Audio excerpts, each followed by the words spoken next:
Well, first off, what's the field looking like right now? It's been great. It's been a blessing to have it. Honestly, I was a little worried with all the rain, just how it would hold up. But it's we'd been ready to play it on it yesterday if we had to. Do you feel like this team has enough experience to overcome all the distractions that could possibly lead to a letdown? Well, I hope so. The things that we're dealing with are more important than football, is the way I look at it, our community. So we've tried to make it, what it is. I mean, we can use it as an excuse, but what people lost houses. There's some people, obviously, that died from across the state. That's more important than anything that we're doing this Saturday, and we've tried to put that in perspective.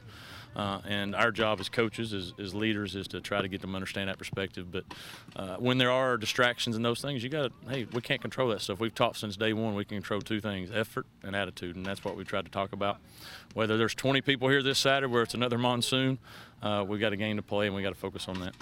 How did the weather kind of change your preparation? This game, there was a couple practices, maybe.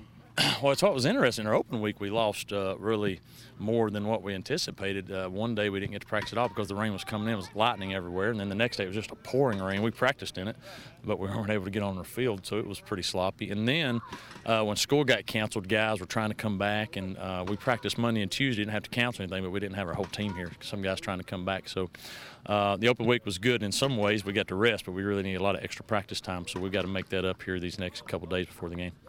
What's the big prop this week? We're battling. It's the North versus South, the battle for sweet tea.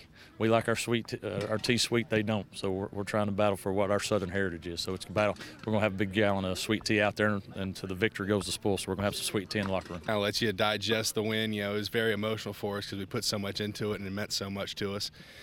So definitely having that bye week was pretty important. What's the chemistry like on the offensive line? Just the way that y'all dominated people. Oh, it's awesome. We're a bunch of goofballs out there. We're just cutting up with each other the entire time, and everybody hangs out with each other. We're all best friends on the offensive line, so we have a good time, and I think it carries over into the field definitely.